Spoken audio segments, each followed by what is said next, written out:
Hey guys. So, a little over a month ago, I was doing some praying. This is like mid October. And I was really just kind of asking God for some direction and some clarity. What do you want from me this season? What is it that I should be working towards? Where should I be putting my focus right now? And so I've been praying for a couple days. I woke up one morning and it was still in my spirit. I'm still just kind of wondering, what is it that you want me to do, Lord?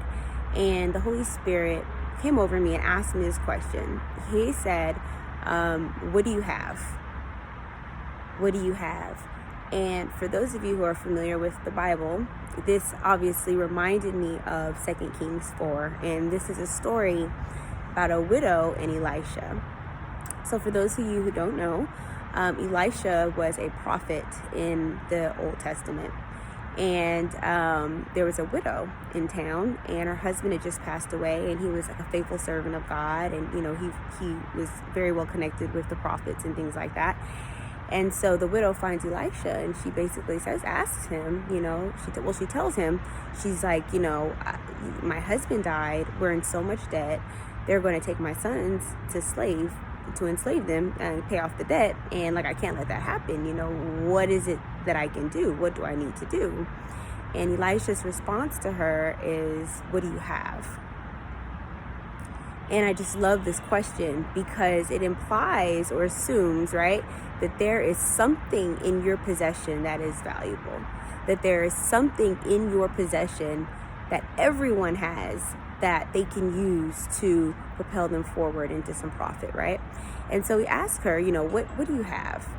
And she says, nothing but some oil.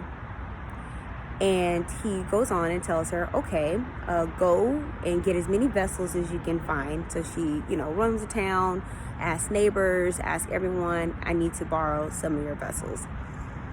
She comes back with all of the vessels. Elisha asks her to pour the oil, and the oil never stops. And so the oil stops when the vessels are finished. And so, he basically tells her, go sell the oil, pay off your debt, and then keep the rest for yourself. And it's such an incredible story to me because, again, the what do you have assumes that there is something in your possession that you're overlooking, or there's something in your possession that is profitable, or that God is giving you that you have overlooked. And that is something that you can use to move forward in life. There are often times in life when you see yourself and you see the abilities that someone else has, and you compare yourself to those things, right? Like, but that person has really great accounting skills, or that person's a great speaker, or this person has that, or that person has that. But the things that come natural to you, that's your thing. Whether or not you like it or not, if something comes natural to you, it isn't just given to you for no reason. Like, there is a purpose behind it. And oftentimes we kind of overlook our own abilities because we're comparing ourselves to the abilities of those people around us and the success that we see. And so this is really a word of encouragement, because it really encouraged me when it happened, because we all have something. And I think that we need to take the time to really examine what it is that we have to offer the world. Are you a writer? Are you a singer? Are you a speaker? What is it that you have that you can create opportunity for yourself to be able to kind of undergird the future that you want for yourself? I love the widow's response because she said nothing but. And it's almost like there was this undertone of, he didn't ask her, what do you have that you can, has monetary value. He didn't ask her that. He just asked her, what do you have? What do you have? And she knew instantly that she had something of valuable in her possession. It wasn't like she said, oh yeah, well, I have some notebooks, I have some shoes, I have this or that. It was, she instantly knew what she had in her possession that would potentially have value that she just wasn't able to understand or use at the time. And so I thought that was super, super, aware of her in a lot of ways, because we often have stuff and we're sitting here like, wow, like I really have this love for drawing, but like I can't monetize that. Or, oh, I really have this love for fashion, but it's too late to get in the game. I really don't want to do that. Or, you know, some of the things that you've seen, people have already seen, but it's not you. You know, if those are things that come naturally to you, then God will make space for you once you're diligently going after those things and seeking those things.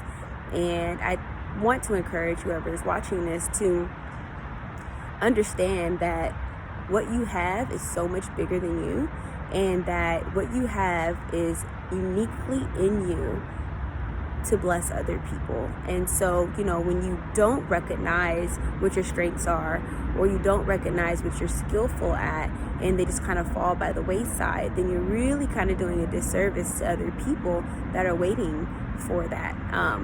They don't know they're waiting, but you don't know what you're missing until you get what you have, you know what I mean? And it's like, oh snap, I had no idea I had a need for that, or I had no idea I really needed to hear that poem. I had no idea that song would change my life.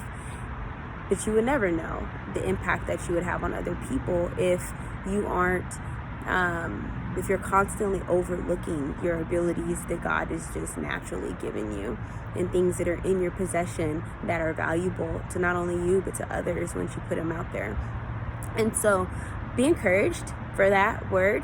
I have a lot more coming. I'm so weird in front of the camera. But anyways, be encouraged. And yeah, let me know if you have any questions. Please share this if you find that someone else would benefit from it, or it would help them. So yeah, have a great day. Be blessed.